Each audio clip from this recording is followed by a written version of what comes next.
Subscribe करें हमारे YouTube channel को और बेल आइकन को प्रेस करें हमारे लेटेस्ट वीडियोस को देखने के लिए।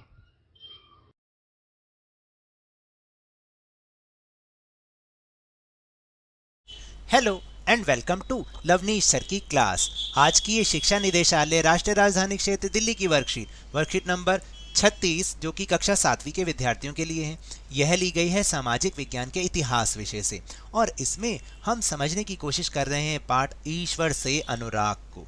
तो देखिए, पिछली कुछ वर्कशीट से हम इस पाठ को समझ रहे हैं और हमने भक्ति के कई रूपों को जाना भी है और ऐसे दार्शनिकों के विचार भी समझे जिन्होंने भक्ति के बारे में अलग अलग समय पर अलग अलग विचार दिए।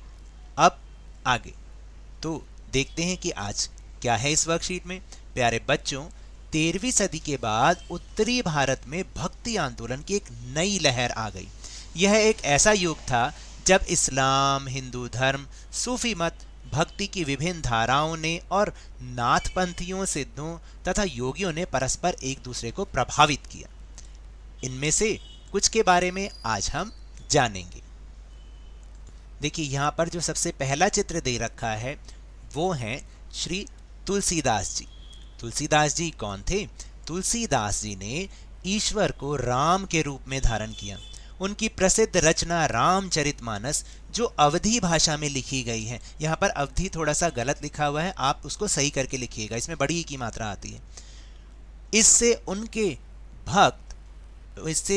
भक्ति भाव एवं साहित्यिक कृति दोनों की अभिव्यक्ति होती है। तो देखिए, हमने जो इनके बारे में समझा है वो यही समझा है कि तुलसीदास जी ने रामचरितमानस लिखी, जो कि पूरी दुनिया में एक बहुत ही फेमस उनकी किताब है, जो कि अवधी भाषा में लिखी गई है। तो देखिए, आप इनके बारे में जानें और थोड़ा सा जानने का प्रयास भी करें, और वो हमारी गतिविधि भी है जो हम आगे अभी समझेंगे। फिर इनके बाद हैं सूरदास जी। सूरदास जी नेत्रहीन थे, ये मैं आपको बता रहा हूँ, हालांकि इसमें लिखा नहीं हुआ, लेकिन सूरदास जी नेत्रहीन थे।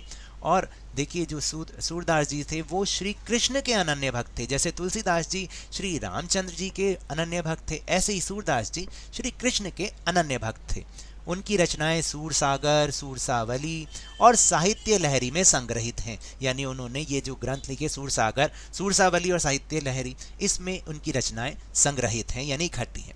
इनसे इनके भक्ति भाव की अभिव्यक्ति होती है और जो ये भक्ति करते थे भगवान की, वो भाव इनकी इन रचनाओं में भी नजर आता है। फिर इसके बाद हैं रविदास जी, संत रविदास, जिनको कौन नहीं जानता। रविदास जी भारत के एक महान संत, दर्शन शास्त्री, कवि, समाज सुधारक और ईश्वर के अनुयायी थे। यानी कि इतनी सारे गुण उनके अंदर थे और इसके साथ साथ वो ईश्वर को मानने वाले थे। वो निर्गुण संप्रदाय अर्थात संत परंपरा के व्यक्ति थे। यानी कहने का मतलब है कि वो निराकार ईश्वर को मानते थे। उनका मानना था कि ईश्वर का कोई आकार नहीं होता। इसके बाद ये तस्वीर है दादू दयाल जी की। कौन थे दादू दयाल? जानते हैं। शाखा के प्रमुख संत कवि थे। दादू के नाम से दादू पंथ चल पड़ा। ये अत्यधिक दयालु थे, इस कारण इनका नाम दादू दयाल पड़ गया। इन्होंने शब्द और साखी लिखी। इनकी रचना प्रेम भावपूर्ण है। तो देखिए, आप ये देख रहे हैं कि अलग अलग जो लोग हुए उनकी रचनाएं किस प्रकार की थी।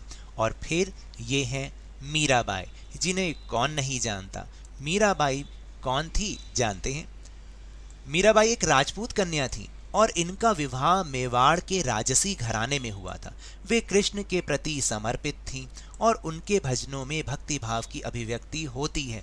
यानी ये भी कृष्ण की एक अनन्य भक्त थीं और इनके भजन, इन्होंने इतने भजन गाए इनके भजन तो बहुत ही फेमस हैं। जानते हैं कौन सा भजन है इनका?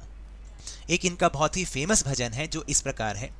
पायो जी मैंने राम रतन धन पायो, पायो जी मैंने वस्तु अमोलिक दी मेरे सतगुरु, वस्तु अमोलिक दी मेरे सतगुरु, कृपा कर अपनायो, पायो जी मैंने राम रतन धन पायो। तो ये थी इनकी रचना जो कि बहुत ही फेमस है। अब इससे संबंधित प्रश्न उत्तर। देखिए यहाँ पर जो प्रश्न उत्तर बहुत ही आसान है, रिक्त स्थान भरिए। रामचरितमानस की रचना अवधी भाषा, मैंने ऊपर कहा था ना कि वो गलत लिखा हुआ है, आप इस तरह से लिखेंगे, अवधी भाषा में है जो लिखी गई है। फिर मीराबाई किसके प्रति समर्पित थी? कृष्ण भगवान के प्रति वो समर्पित थी। शबद और साखी किसके द्वारा लिखित हैं? दादू दयाल जी के द्वारा। और सूरदास की रचनाएं, ये गलत लिखा हुआ है, यहाँ पर आएगा सूरदास की रचनाएं सूरसागर, सूरसावली और साहित्य लहरी में संग्रहित हैं। फिर इसके बाद एक गतिविधि भी है। ऐसे कई संत कवि हैं जिनके नाम का उल्लेख इस अध्याय में किया गया है, लेकिन उनके काम को अध्याय में शामिल नहीं किया गया है। उस भाषा के बारे में और अधिक जानकारी प्राप्त करें जिसमें उन्होंने लिखा है, या क्या उनकी रचनाएं गाई गई थी और उनकी रचनाएं क्या थी। तो देखिए अब आपको ये काम आज खुद करना है, आपको ये थोड़ा सा पता लगाना है। आप इसको करने की ज़रूरत नहीं है, आप इसको स्कूल में अपने वर्कशीट ग्रुप में मत भेजें, लेकिन आपके अपने लिए जानकारी के लिए है कि आपको ये पता लगाना है कि ये किस भाषा में रचना लिखते थे और इनकी रचनाएं गाई गई थी। ये तो मैं बताता हूँ कि हाँ इनकी रचनाएं, हाँ रचनाएं